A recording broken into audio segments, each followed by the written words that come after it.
नमस्कार दोस्तों, आप सभी का स्वागत है। आपके अपने YouTube चैनल मानव जीवन में दोस्तों लाइफ में सभी आगे बढ़ना चाहते हैं और लाइफ में आगे बढ़ने के लिए हमें रोज ही कुछ नया सीखना चाहिए और आगे बढ़ना चाहिए। तो चलिए आज की प्रस्तुति शुरू करते हैं। श्री शिवाय नमस्तुभ्यम।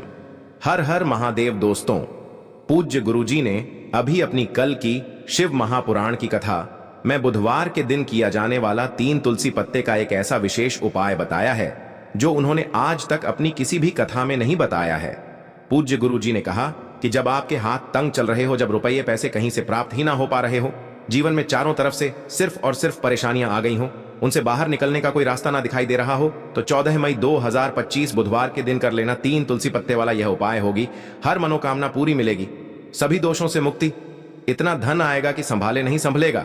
माता लक्ष्मी जी और महादेव जी के आशीर्वाद से पूरे साल धन बरसता रहेगा। दोस्तों, जैसा कि आप सभी लोग जानते हैं कि 14 मई 2025 यानी बुधवार को पड़ रही है ज्येष्ठ महीने की द्वितीया तिथि। और दोस्तों, यह वह तिथि है जो ज्येष्ठ महीने में पड़ने वाली सबसे बड़ी और ज्येष्ठ महीने की पहली द्वितीया तिथि है, क्योंकि यह बुधवार के दिन पड़ रही है और हमारे हिंदू धर्म में इसका बहुत ही बड़ा और विशेष महत्व होता है।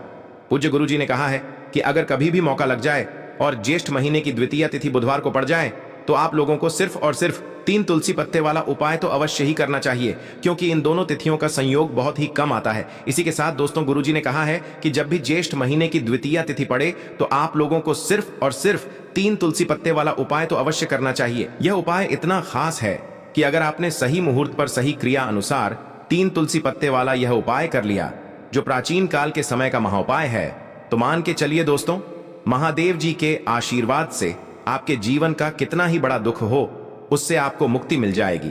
आपकी कोई भी मनोकामना हो, मान लीजिए आप नौकरी की तैयारी कर रहे थे तो आपकी नौकरी लग जाएगी, आपका बंद पड़ा व्यापार चल पड़ेगा, और दोस्तों, आप जिस बीमारी से आप बहुत दिनों से परेशान थे, उस बीमारी से आपको मुक्ति मिल जाएगी।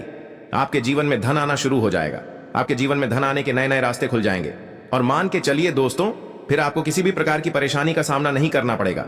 इसीलिए दोस्तों, 14 मई बुधवार द्वितीया के दिन आप लोगों को इस वाले उपाय को जरूर कर लेना है। भले ही आपने पूरे साल भर इस उपाय को ना किया हो, पर अगर आपने इस ज्येष्ठ महीने में पड़ने वाली द्वितीया के दिन अगर इस वाले उपाय को कर लिया, तो आपको इस उपाय को करने का वह फल मिलेगा जिसकी आपने कभी कल्पना भी नहीं करी होगी।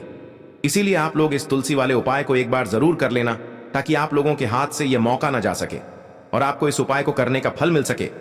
दोस्तों, यह उपाय पंडित जी ने अपनी अभी की ही शिव महापुराण की कथा में बताया है, जो इस उपाय को आज हम आपको बहुत अच्छे से समझाने वाले हैं। इस वीडियो को देखने के बाद इस उपाय को समझने के लिए आपको कोई और वीडियो को देखने की जरूरत नहीं पड़ेगी। तो दोस्तों, इस उपाय को आपको कैसे करना है, कब करना है, कहां पर करना है, और उपाय को करते समय आपको किन किन गलतियों को नहीं करना है और आपको किन किन बातों का ध्यान रखना है, ये सारी जानकारी हम आपको इस वीडियो में देंगे। तो चलिए भक्तों, उपायों को शुरू करते हैं। अगर आप भी चाहते हैं कि महादेव जी का आशीर्वाद आप पर सदैव बना रहे, तो वीडियो को लाइक करें, चैनल को सब्सक्राइब करें और कमेंट बॉक्स में हर हर महादेव जरूर लिखें, और अपने फायदे के लिए, गरीबी दूर करने के लिए इस वीडियो को पूरा देखकर जाना। यदि आज आपने वीडियो को बीच बीच में से देखा, काट काट कर देखा, तो जीवन में आपको कभी सफलता हासिल भी नहीं होगी। देखिए दोस्तों, ये 14 मई बुधवार द्वितीया का दिन ये इतना खास होता है, इतना महत्वपूर्ण होता है। देखा गया है कभी कभी बड़े बड़े पूजा पाठ अनुष्ठान से जो मनोकामना पूर्ण नहीं होते, वह 14 मई बुधवार के दिन एक छोटे से उपाय करने से ही आपकी मनोकामना पूर्ण हो जाती है। अब हम समझते हैं इस वाले उपाय को हमें करना किस समय है। इस 3 तुलसी पत्ते वाले उपाय को हमें इस बुधवार के दिन करना किस समय है। तो देखिए, इस उपाय को करने का जो समय है वह सुबह का समय है और शाम का समय भी है। अब देखिए, यहां पर हम मुख्य रूप से सुबह का समय नहीं बोलेंगे, क्योंकि 14 मई बुधवार द्वितीया का दिन है और इस दिन प्रदोष काल के समय का बहुत महत्व होता है। बाकी अगर सुबह के समय भी करेंगे तो भी अच्छा होगा, उसमें कोई भी दिक्कत वाली बात नहीं है। तो चलिए जानते हैं इस विशेष उपाय के बारे में। लेकिन उससे पहले एक प्रार्थना, अगर आप इस चैनल पर नए हैं तो आप इस वीडियो को लाइक करें, चैनल को सब्सक्राइब करें और कमेंट बॉक्स में आप अपनी राशि या अपना नाम जरूर डाल दें, क्योंकि हम राशि से जुड़ा भाग्य भी बताते हैं और भाग्य में चल रही परेशानियों को दूर करने के लिए वह आसान से आसान उपाय भी बताते हैं। तो चलिए अब हम अपने सबसे पहले उपाय की बात कर लेते हैं। देखिए, हम सभी के घरों में माता तुलसी का पौधा अवश्य ही होता है। तो देखिए, हमें तुलसी जी के पौधे से सबसे पहले तो 3 पत्ते तोड़ने हैं। देखो, एकादशी वाले दिन आपको तुलसी के पत्ते नहीं तोड़ने हैं। तो देखिए, तुलसी जी के आपको 3 पत्ते तोड़ लेने हैं, और इन तुलसी जी के पत्तों को तोड़ने के बाद आपको एक चुटकी हल्दी भी अपने साथ में लेनी है। हल्दी के अंदर आपको जल मिलाकर के पेस्ट के रूप में तैयार करना है, और इसी के साथ में आपको एक दीपक भी लेना होगा। दीपक आप मिट्टी का भी ले सकते हैं, आटे का भी ले सकते हैं, और इस दीपक में आपको शुद्ध घी डाल करके इसमें आपको लंबी रुई की बाती का प्रयोग करना है। देखिए दोस्तों, आपके पास है 3 तुलसी जी के पत्ते हैं। तो पहला जो तुलसी जी का पत्ता है उस पर आपको सबसे पहले तो जो आपने हल्दी ली है उसकी एक बिंदी लगानी है। और पहला जो तुलसी जी का पत्ता है, आपके घर में भगवान विष्णु का चाहे कोई सा भी स्वरूप हो, चाहे लड्डू गोपाल जी का स्वरूप हो, या फिर भगवान कृष्ण की आपके मंदिर में प्रतिमा हो, या फिर भगवान श्री राम की प्रतिमाएं, उनके सामने आपको पहला तुलसी जी का पत्ता अर्पित करना है। अब देखिए दोस्तों, आपके पास जो 2 तुलसी जी के पत्ते हैं और आपके पास जो एक दीपक है, इन्हें आपको लेकर के पहुंचना है अपने ही घर में तुलसी जी के पौधे के पास में। देखिए, सबसे पहले तो आपके पास जो 2 तुलसी जी के पत्ते हैं उन पर भी आपको हल्दी की एक एक बिंदी लगानी है और उन दोनों ही तुलसी जी के पत्तों को आपको अपने घर में तुलसी जी के पौधे के वहां पर ही अर्पित कर देने हैं। और इस प्रकार से यह दोनों पत्ते भी तुलसी जी के पौधे के पास में अर्पित करने के बाद अंत में जो आपके पास एक लंबी बाती का दीपक है, इसे आपको तुलसी जी के पौधे के पास में ही प्रज्वलित कर देना है। जो भी व्यक्ति अपने ही घर पर इस प्रकार से तुलसी जी के 3 पत्तों का यह उपाय कर लेता है तो उसका परिवार हमेशा खुश रहता है, उसके परिवार में कभी भी कोई भी संकट उत्पन्न नहीं होता है, और यदि आपके घर में जो भी गृह क्लेश है वह भी समाप्त होते हैं। तो इस प्रकार से यह सुंदर सा उपाय करना है। अब बात करते हैं अगले उपाय की। देखो, यदि आपके जीवन में आर्थिक संकट बहुत अधिक हो रहे हैं, धन की समस्या लगातार जीवन में बनी हुई है, एक एक रुपयों को प्राप्त करने के लिए आपको बहुत अधिक मेहनत कर रहे हैं, तो आज रात्रि में सोने से पहले आपको हो यह एक चमत्कारी दीपक का उपाय अवश्य करना है। या फिर यदि आपका जो व्यापार है, बिजनेस है, दुकान है, वह अच्छे से नहीं चल पा रही है, तो आज रात्रि में इस विशेष दीपक का उपाय आपको अवश्य करना चाहिए। देखो दोस्तों, दीपक हमारे घर में सभी नकारात्मक शक्ति को बाहर करता है। यह उपाय आपको साल में केवल एक बार करने का ही मौका मिलता है। देखिए, इस उपाय के लिए आपको तुलसी जी की जो सूखी लकड़ी होती है उसे ले लेना है। देखिए दोस्तों, यदि आपके पास पुरानी तुलसी जी की लकड़ी है तो उसे आप ले सकते हैं, और यदि आपके घर में तुलसी जी जो लकड़ी है वह सूखी हुई है तो उसकी लकड़ी आप तोड़ करके इस्तेमाल कर सकते हैं। लेकिन आपको ध्यान रखना है कि सूर्यास्त से पहले पहले ही आपको यह जो तुलसी जी की लकड़ी है इससे अवश्य ही तोड़ लेना है। तो इस उपाय के लिए आपको सबसे पहले तो एक मिट्टी का दीपक लेना होगा, चाहे तो आटे का दीपक भी ले सके, क्योंकि आटे का दीपक सभी दीपक में सर्वोत्तम माना गया है। इस दीपक के अंदर आपको शुद्ध घी का प्रयोग करना होगा, और इससे दीपक के अंदर आपने जो तुलसी जी की लकड़ी ली है उसे भी रख देना है। लेकिन ये जो तुलसी जी की लकड़ी है इसमें आपको चारों तरफ अच्छे से घी लगा लेना है। देखिए, गुरु जी ने बताया है कि जो तुलसी जी की लकड़ी है, यदि आप उपाय करते हैं और बहुत ही शीघ्रता से जल जाती है, तो इसके लिए आपको एक कार्य करना है। आपको थोड़ी सी रुई ले लेनी है और उस रुई को आपने जो तुलसी जी की लकड़ी ली है उस पर अच्छे से चारों तरफ लपेट देनी है। तुलसी जी की लकड़ी के ऊपर रुई लपेटने के बाद इसे आपको पूरा घी के अंदर डुबो लेना है। अब इसे आपको बाती के रूप में प्रयोग करना है। अब दोस्तों, इस दीपक को आपको प्रज्वलित कहाँ करना है? तो इस दीपक को आपको या तो भगवान विष्णु के सामने प्रज्वलित करना होगा, या फिर आपको भगवान श्री राम के सामने प्रज्वलित करना होगा, या फिर भगवान कृष्ण के सामने, यानी कि भगवान विष्णु के जो भी अवतार हैं उनके सामने आप ये दीपक प्रज्वलित कर सकते हैं। या फिर आप इस दीपक को माता तुलसी जी के सामने भी प्रज्वलित कर सकते हैं। पूज्य गुरु जी ने बताया है कि जो भी व्यक्ति इस प्रकार से तुलसी जी की डंडी से यह दीपदान कर देता है उसके जीवन में कभी भी धन की समस्या नहीं होती है। इसीलिए आपको यह पूरे साल में केवल एक बार ही मौका मिलता है। इस उपाय को करके देखना, आपकी सभी इच्छाएं जरूर पूर्ण होंगी। यह जो उपाय है रात्रि में सोने से पहले करना है। यह उपाय आपके लिए सर्वश्रेष्ठ होने वाला है। देखिए, इस उपाय के लिए आपको मात्र 5 हरे मूंग के दाने ले लेना है। देखिए, तिथि है और ये बुधवार के दिन पड़ रही है, इसीलिए आपको 5 हरे मूंग के दाने लेना है। हरे मूंग के दाने आपको साबुत लेने हैं, खंडित नहीं होने चाहिए। इस बात का ध्यान रखें। और इसी के साथ मैं आपको एक तांबे के पात्र के अंदर अपने घर से शुद्ध जल ले लेना है। अब दोस्तों, इन सभी सामग्रियों को लेकर के आपको सीधे पहुंच जाना है भगवान शिव के मंदिर में। देखिए, इस उपाय को भी आप सुबह भी कर सकते हैं और शाम के समय में भी कर सकते हैं। देखिए, भगवान शिव के मंदिर में पहुंचने के बाद आपके पास जो 5 हरे मूंग हैं, उनमें से पहला जो हरा मूंग है, आपको शिवलिंग के सामने जो नंदी महाराज होते हैं और उनका जो पैर उठा हुआ होता है, वहां पर आपको पहला हरा मूंग समर्पित कर देना है और आपको ओम नमः शिवाय इस मंत्र का जाप कर लेना है। फिर आपको दूसरा हरा मूंग लेना है और शिवलिंग पर जो श्री गणेश जी वाला स्थान होता है वहां पर आपको यह दूसरा हरा मूंग समर्पित कर देना है। यानी कि शिवलिंग के सीधे तरफ आपको यह दूसरा हरा मूंग समर्पित करना है और फिर आपको ओम नम शिवाय या फिर श्री गणेशाय नम इस मंत्र का जाप कर लेना है। तीसरा हरा मूंग का दान आपको भगवान शिव की सबसे प्रिय पुत्री माता अशोक सुंदरी वाले स्थान पर समर्पित करना होगा। शिवलिंग की जो जलाधारी होती है, जहां से जल बह करके आता है, उसी जलाधारी के बीच में जो कहीं कहीं उठी हुई लाइन होती है सांप की आकृति के रूप में, वहीं पर आपको तीसरा हरा मूंग समर्पित करना है और फिर आपको ओम नमः शिवाय इस मंत्र का जाप कर लेना है।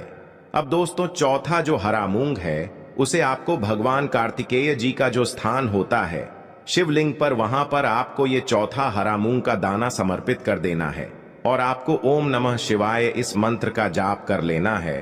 अब दोस्तों, आपके पास जो पांचवा और अंतिम हरा मूंग बचा हुआ है उससे आपको उससे जल के पात्र के अंदर डाल देना है और इस हरे मूंग से युक्त जल से आपको भगवान शिव के शिवलिंग का अभिषेक कर देना है।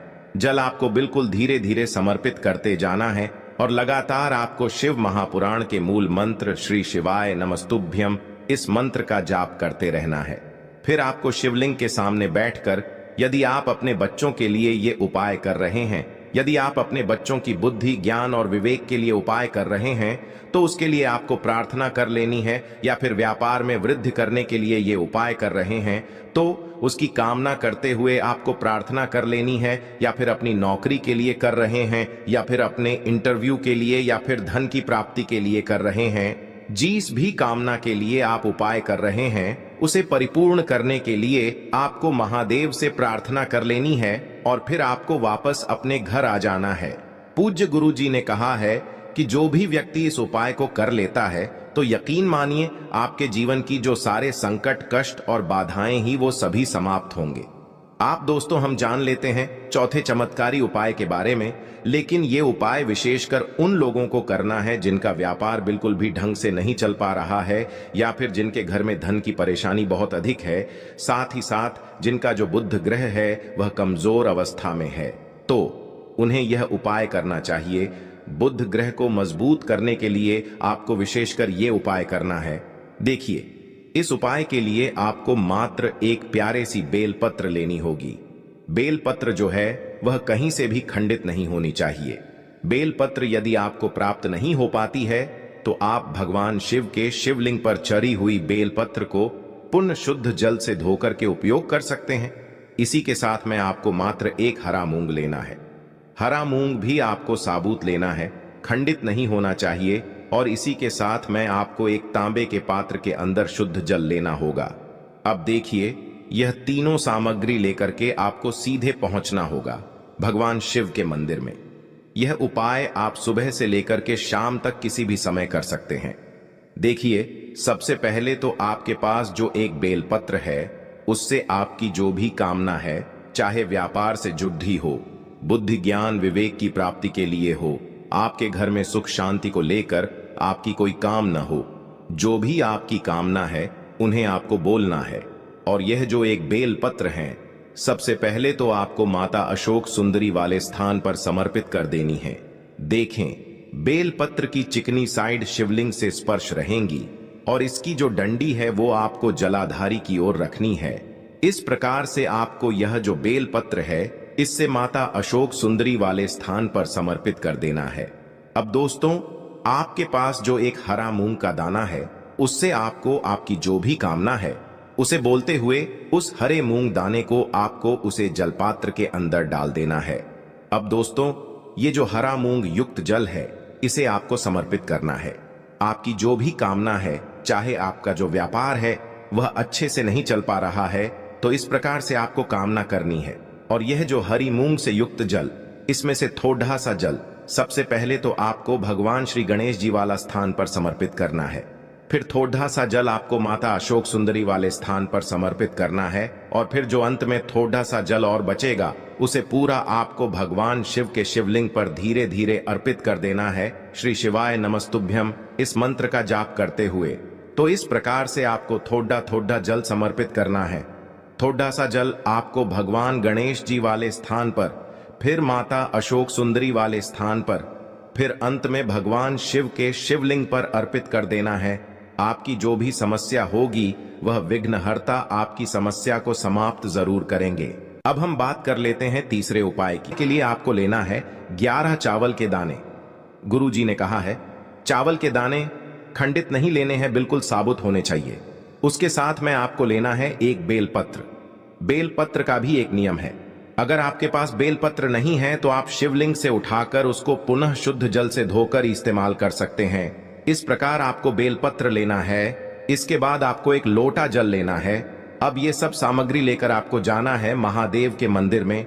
देखो, अब आपको उत्तर साइड में खड़े हो जाना है और सबसे पहले आपको एक बेलपत्र अपने हाथ पर और 11 चावल दाने रखकर शिवलिंग के ऊपर अपना नाम और गोत्र बोलते हुए समर्पित कर देना है और ओम नमः शिवाय श्री शिवाय नमस्तुभ्यं का लगातार जाप करना है।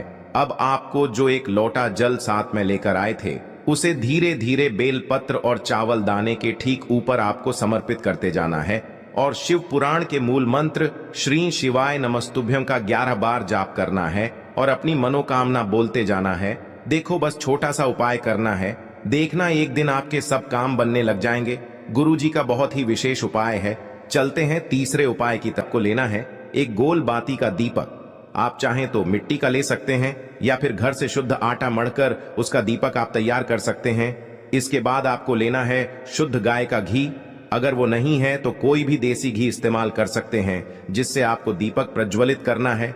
देखो, अब ये सब सामग्री लेकर आपको जाना है प्रदोष काल में आपके घर पर तुलसी जी के घेरे के पास में। देखो, ये उपाय तो आपको अवश्य करना है। देखो, वहां पहुंचकर सबसे पहले वो दीपक आपको प्रज्वलित कर देना है और ओम नमो भगवते वासुदेवाय नमः का 11 बार जाप करना है। उसके बाद आपको अपने सीधे हाथ में थोड़ी हल्दी लेकर उस दीपक में अपना नाम और गोत्र बोलते हुए डाल देना है। उसके बाद माता लक्ष्मी से आपको प्रार्थना करना है कि हे महालक्ष्मी, हमारी सभी दुख तकलीफों को दूर करो। हे महादेव, हमारे सब दुख कष्टों को खत्म करो। इस भावना से आपको ये उपाय करना है। के लिए आपको लेना है 11 चावल के दाने। गुरुजी ने कहा है चावल के दाने खंडित नहीं लेने हैं, बिल्कुल साबुत होने चाहिए।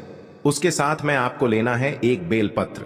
बेलपत्र का भी एक नियम है, अगर आपके पास बेलपत्र नहीं है तो आप शिवलिंग से उठाकर उसको पुनः शुद्ध जल से धोकर इस्तेमाल कर सकते हैं। इस प्रकार आपको बेलपत्र लेना है। इसके बाद आपको एक लोटा जल लेना है। अब ये सब सामग्री लेकर आपको जाना है महादेव के मंदिर में।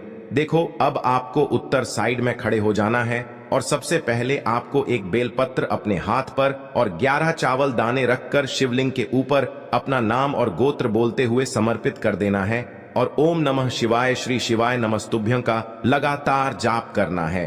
अब आपको जो एक लोटा जल साथ में लेकर आए थे उसे धीरे धीरे बेलपत्र और चावल दाने के ठीक ऊपर आपको समर्पित करते जाना है और शिव पुराण के मूल मंत्र श्री शिवाय नमस्तुभ्यं का 11 बार जाप करना है और अपनी मनोकामना बोलते जाना है। देखो, बस छोटा सा उपाय करना है, देखना एक दिन आपके सब काम बनने लग जाएंगे। आज के लिए बस इतना ही इस वीडियो में दी गई जानकारी। अगर आपको अच्छी लगी हो तो प्लीज हमारे चैनल मानव जीवन को सब्सक्राइब करें, लाइक करें और हमारे वीडियो में अंत तक बने रहने के लिए धन्यवाद।